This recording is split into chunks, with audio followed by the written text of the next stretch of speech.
Bom dia, boa tarde, boa noite, galera. Sejam bem-vindos ao canal QAB. Hoje nós iremos, talvez esse seja o último vídeo dessa semana. Quem sabe, se eu tiver um tempo, eu faço mais 2, tá ok? Então, nas aulas anteriores, a gente abriu um pouquinho sobre a mecânica, a gente viu alguns exercícios e hoje a gente vai terminar as ideias básicas do movimento relativo com mais algumas coisinhas, tá ok? Então vamos lá. Nós vamos hoje falar sobre o que é importante, a ideia básica sobre essa primeira parte da cinemática, que é qual é o sistema que a gente usa como referência, que eu acho que vocês já sabem, que é o sistema de coordenadas cartesianos. Já foi falado em aulas anteriores aqui, que a gente vai ter o eixo X e o eixo Y. Só que geralmente a gente usa o que nós chamamos de equação de curvas, que a gente conhece como as equações com parâmetros, as equações paramétricas em relação ao tempo, que a gente vai ver aqui no futuro. Só que via de regra, a gente já sabe o básico, que aqui é o eixo Y e esse daqui é o eixo X, tal. A gente já falou muito sobre isso daqui, ok? Então o sistema de coordenadas dos gráficos vão ser basicamente esses. Aí aqui a gente vai botar as coordenadas, como eu já mostrei para vocês em aulas anteriores. Então o sistema para gráficos é o sistema cartesiano. Dito isso, agora a gente vai para a parte mais importante. Não que isso aqui não seja tão importante, né? Vamos agora falar sobre um assunto que já deu para vocês terem uma ideia, que é a questão da trajetória. Nos exercícios de ontem a gente falou um pouquinho sobre ela. Imaginemos um corpo de dimensões muito pequenas, praticamente um ponto em movimento em relação ao referencial previamente escolhido, que foi o que a gente fez ontem lá naqueles exercícios. Se vocês perceberam, a gente pegou um referencial e foi e mostrou uma trajetória através daquele referencial. Inclusive tem uma pegadinha, que foi aquele caso do primeiro lá do trem, que o referencial foi um referencial do tipo não inercial, que é o referencial do físico que estava em movimento. Então vocês viram naquele dali que a resposta deu totalmente diferente. O que nós pensávamos que seria um movimento do tipo parabólico para frente foi para trás, na verdade, porque o referencial era não inercial. Isso aqui é um ponto muito interessante e foi a primeira questão que a gente fez. Então a gente pode pegar também um ponto que não seja um referencial inercial, que esteja parado, pode ser em movimento também. Isso aqui foi um ponto muito interessante. Em cada instante, esse ponto deverá ocupar uma posição no espaço. Aí, olha só, ele vai ocupar uma posição no espaço em determinado momento, que é o tempo, ao qual será definida por um ponto geométrico passado um determinado intervalo de tempo, que eu acabei de falar. Ou seja, aqui ele está dando a introdução para o gráfico do movimento, tá ok?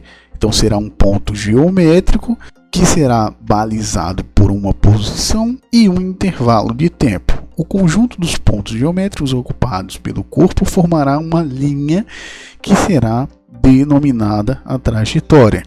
Basicamente o que ele disse foi isso aqui, trocando em miúdos. Aqui a gente vai ter os pontos das abscissas e das ordenadas. Deixa eu ver se eu boto a bolinha aqui para vocês verem.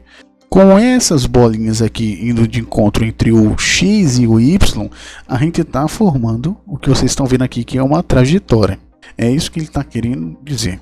E essa daqui é a primeira ideia quando nós falamos sobre a primeira cinemática, que é a cinemática escalar, assim sem o deslocamento. Mais para frente a gente vai falar sobre o deslocamento, que é outro rolê. Aqui a gente está falando sobre somente da trajetória.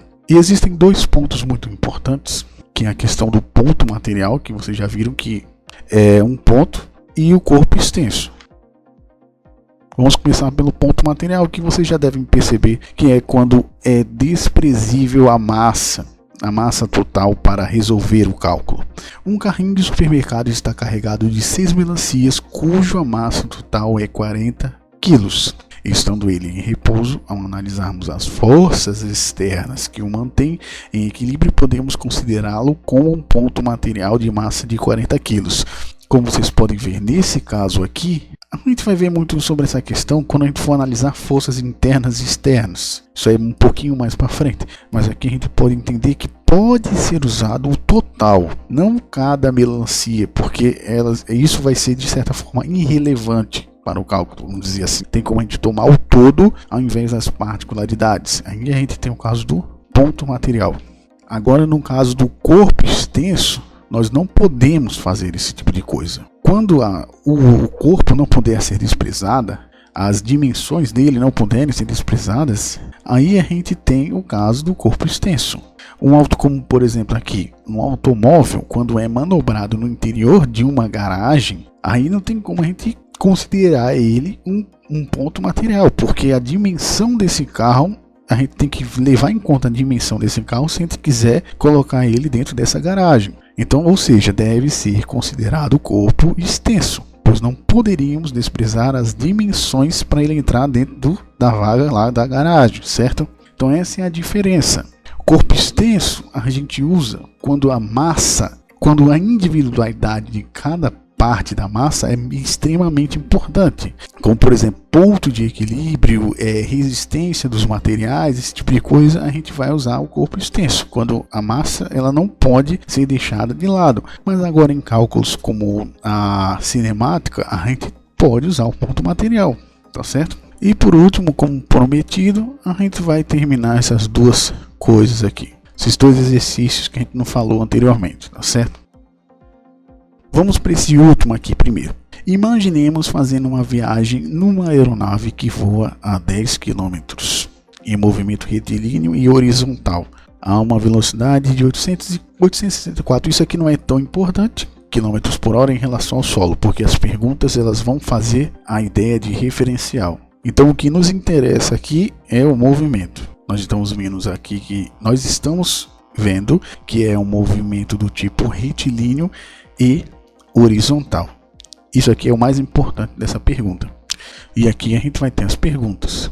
Se eu fixar um referencial no avião, qual seria o estado cinemático dos passageiros sentados em suas poltronas? Pronto, eu fiz um desenho aqui para dizer para vocês sobre esse primeiro exemplo aqui. Fixe um referencial onde ele está dentro do avião, e qual seria a referência para essa pessoa que está sentada na poltrona em relação ao avião. A pergunta é essa. O que você acha? Para uma pessoa, você já viu isso daí? Quem viajou de avião já viu que parece o que? Até de carro. Quando nós estamos no carro, em relação ao carro, nós estamos em repouso, certo? Parece que estamos em repouso em relação ao avião. Agora vamos ao segundo caso. No caso de um ponto fixo na Terra, que podemos considerar como se fosse uma pessoa. Então, no caso, para essa pessoa aqui que está vendo esse passageiro vai estar como? Eu acho que essa aqui é fácil, porque ele vai estar em movimento para essa pessoa que vai estar aqui embaixo. Inclusive, já devo dizer para você que essa pessoa estará com velocidade absurdas. E ela não vai sentir da mesma forma que a gente não sente a Terra fazendo o movimento dela. É a mesma coisa de um avião. A gente não sente a não ser quando ele altera o movimento, que é a hora da turbulência.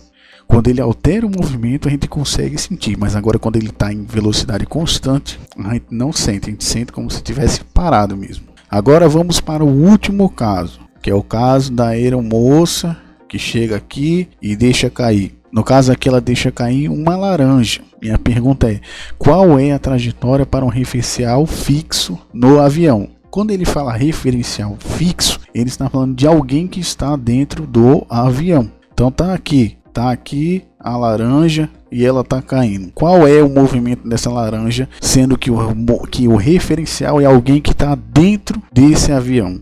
Como eles compartilham desse movimento, o movimento é compartilhado entre eles, não tem como ter uma reta parabólica. Então a única reta que vai ser para baixo, que é a retilínea vertical.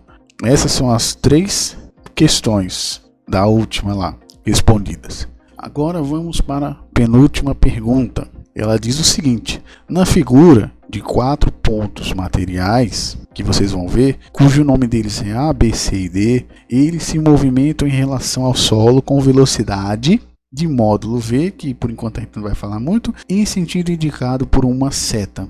Responda em cada caso qual é o estado cinemático do ponto material. Vamos lá para o pente agora. Aqui a gente tem aqui o A representando o ponto A, que está indo para essa direção aqui, ó, direção da esquerda. A gente tem o B indo para a direita, o C indo para a direita e o D indo para a direita. E a pergunta nós vamos ver agora, as assertivas. Então vamos lá. A em relação a C, vamos para o gráfico. Ele está pedindo nessa primeira etapa a relação que existe de A entre C. Lembrando que para existir repouso entre um e o outro, eles precisam estar com um movimento igual. E aqui a gente vê o quê? Que os movimentos não estão iguais. Um está indo para o lado e o outro está indo para o outro. Ou seja, a relação cinemática aqui é de movimento. Mas agora, se a gente leva em conta de C para B, a gente vê que existe a relação de repouso em relação a B e em relação a C, porque eles têm, ó lá, a mesma, estão indo para o mesmo canto, e aqui entre B e D também o mesmo canto. Espero que tenha ficado entendido essa questão. Só existe a relação de repouso entre uma coisa quando eles têm a mesma velocidade e eles têm o mesmo sentido, mas ainda a gente não vai falar muito sobre essa questão porque a gente vai falar sobre vetores mais para frente. Por enquanto é só as setinhas iguais, porque a gente está falando em uma dimensão só, entendeu? Não está falando sobre vetores, módulos, sentido e direção. Por enquanto é só as setinhas. Se está vendo as setinhas que estão indo para o mesmo lugar, então em relação a elas é um repouso. Agora em sentidos diferentes existe um movimento. E por hoje é só. Terminamos. Até a próxima, galera. Valeu.